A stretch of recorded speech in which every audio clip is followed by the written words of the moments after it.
Hello everybody, Bran here. It's been a while, and I'm not apologizing for it because it's me posting videos and I've been tired and I am okay with that. But it's been a while since I posted a video. It's also been a while since I started testosterone. It's been a little over 3.5 months.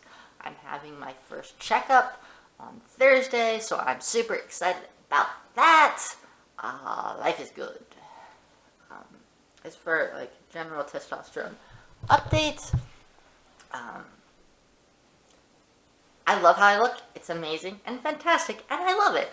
I've been working out less lately because I've been busy. I just started getting back to working out the tiniest bit. Like I went to the rock climbing gym for half an hour on Tuesday and Wednesday of last week, and then Thursday I did stuff at a lightsaber class.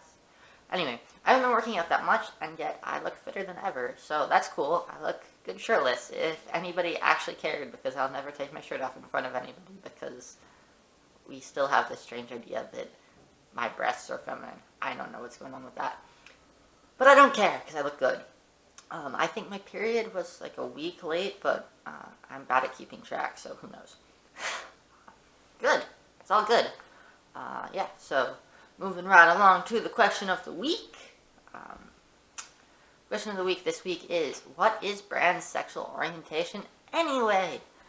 Who knows? I sort of do. I get asked this question sometimes because I say things like, I'm asexual, and then I say things like, oh, that girl's cute, or I had a crush on someone, and people are like, I thought you said you were asexual. Are you still asexual? I also ask myself this question because testosterone has the potential to change sexual orientation. And I think that's interesting and something that I should notice, because if I suddenly feel the need to start having sex, I probably will need some things that I currently don't.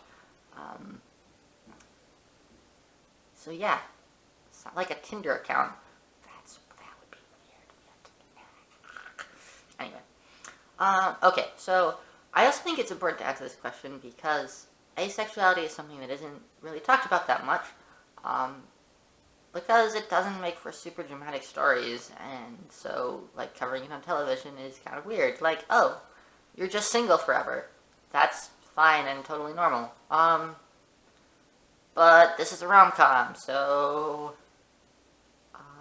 how do we create conflict?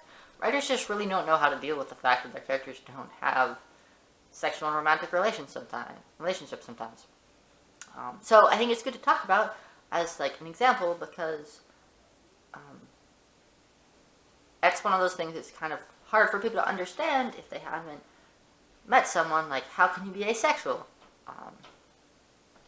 It's always been a little strange to me that people are confused by this. It's like, okay, so are you straight? If you're straight, and you're a girl, how are you attracted to women? No. Okay, well, I feel that way about everyone. Got it. But there is some nuance to it, and so I'm going to go over some vocabulary first. Yes. So, in the asexual community, there are 3 types of attraction that people talk about. There's aesthetic attraction, romantic attraction, and sexual attraction. Aesthetic attraction is how you feel about your cat. I hope, unless you're into bestiality or something. So it's, or how you feel about art. It's like, that is a pretty piece of art. That is a pretty cat. Do you want to have sex with the cat? Hopefully not, right? Do you want to take the cat on a date? That would probably be a little awkward. Do you want to take him and go on a date? No, probably not. So that's aesthetic attraction. Most people have some concept of aesthetic attraction. Like, most people think some things look pretty. Then there's romantic attraction. Romantic attraction can kind of be defined as everything about dating except the sex.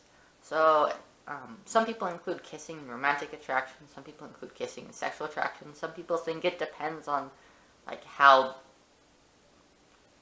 big of a kiss it is, like a kiss on the cheek versus like French kissing or something. So romantic attraction is like, oh, you want to go on a date with this person and hang out with them and like be super sappy and that kind of thing. And sexual attraction is self-evidently like you want to have sex with the person. Those are the different types of attraction. So some people are asexual, but not aromantic. So aromantic would be somebody who experiences no romantic attraction. And asexual is somebody who experiences no sexual attraction. So somebody can be asexual, but, for example, heteroromantic.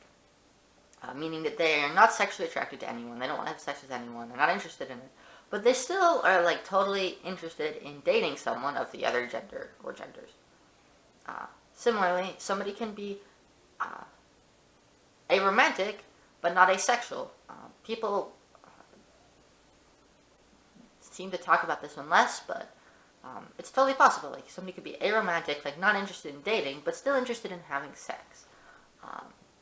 Again, the media tends to get this really messed up. Like, they talk about Barney Stinson, like, okay, Barney Stinson at some point has a romantic relationship in How I Met Your Mother, but for most of the first few seasons, he's just interested in having sex, and he's not interested in dating. And, like, if people are super upfront about that with their potential partners, and, like, I'm not interested in dating, two people who are not interested in dating, but interested in having sex, like, that's fine, right? So, yeah. So, what do I consider myself? I consider myself asexual, meaning I'm totally uninterested in having sex, and gray heteroromantic, meaning that I am really mostly not interested in people romantically, but occasionally it happens. Like, if this was zero romantic attraction, and this was, like, romantically attracted to people all the time, I'd be, like, an atoms away from these touching. I've had 3 crushes in my life, and one of them wasn't very intense, so, and one of them I dated, and that didn't go well, so, yeah, that's what I would say there. And then, within asexuality, there are, like, different kinds of reactions to sex. So some people who are asexual are just repulsed by the idea of having sex, which is me. I'm about as interested in sex as I am on having a spider crawl up my arm. Actually, honestly, depending on the spider and how thick my clothes are, like, oh, it might be a cute spider, aesthetically. But, yeah, no. A spider on my face, really not happening. Same thing with sex. Some people are just not interested in sex. Like, it exists, and that's interesting. Or that's, like, they're totally ambivalent about it. And some people who are asexual are interested in sex, but in kind of like a scientific way. I would describe Odo from Star Trek Deep Space Nine as an asexual who's interested in sex. He's like, oh, that's, like, interesting as, like, humans are weird and confusing, and I want to learn more about this because I'm trying to understand humanity? But not super interested in it as like something I would do just because I wanted to, kind of thing. Yeah, so, I mean, there are lots of asexual people who have all sorts of different perspectives, and people come up with these terms so that they can say, we're both asexual, but my experience, because I'm asexual, is different from your experience. There's, like, we're both not interested in sex, but you're fine with watching this documentary, and I just want to go hide in a corner. So there's that. So when I say I'm, like, occasionally romantically attracted to people, what does that mean? So for me personally, I feel like there's maybe 4 different reactions that I have. 4 different categories of people that are, like, sort of interesting to talk about in this sense. I don't even know how I would. There are people who don't fall into any of these 4 categories, but the 4 categories. So there's people who I think look cool. Like, I see someone and I'm like, I wish I looked like that. That's how I feel about guys frequently. Like, oh, that's a really nice shirt. That person's really fit. That's cool. Like, good for you, and if I had a body like that, I'd be happy. But I'm not, like, particularly predisposed to these people. Like, just, like, yeah, maybe you would make a good model. I don't know. Then there's people who I think are cute, in sort of like a distant kind of way. And those people are generally girls or agender people. So I think androgyny is attractive. So somebody who I say was cute, my reaction would be like, I'm a little bit more likely to talk to this person. Maybe I'm a little bit more willing to do stuff for them. Like, if they asked me for a favor that wasn't too much trouble, maybe I'd do it. And I wouldn't do it for somebody who I didn't think was cute. I know, that's not nice, but, like, it's just me. I'm not disrespectful to people who don't look cute. Just a little tiny bit more interested in what they have to say. But I'm also, like, if they had something interesting to say, that's, like, interesting in and of itself, and then it doesn't matter if they're cute or not. Then I have my friends. And this is an important category to talk about, because it's like, what's the difference between friends and partners if you're not interested in having sex with either of them? So friends are people who I really care about, and no matter what happened, I would want them to be happy. So if my friends are happy, I'm happy. And I like doing things with my friends because my friends and I have similar interests. And it's great. But then there's like the very few people who I've ever had a crush on romantically. And the people I've had a crush on romantically, I want them to be happy to be around me. Like, I want them to pay attention to me. I mean, I want my friends to pay attention to me, but, like, if they're smiling and they're happy, yay, that's great.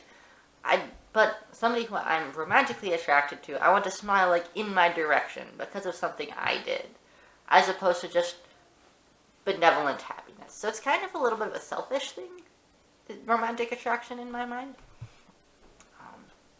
So yeah, that's the, like, 3 people in the world I've ever had a crush on. That describes them. Yeah, so that was a lot of vocabulary, and I tried to go through it pretty fast because I don't want to bore people, but there will probably be follow-up videos on this topic, like what do relationships look like for people who are asexual. I think that's worthy of discussion in its own. There's some cool history there, but I'm going to wrap it up at this point for this video. But if you have any specific questions you're interested in asking about asexuality or about life or about being trans, yeah, ask them. I love answering questions. Bye!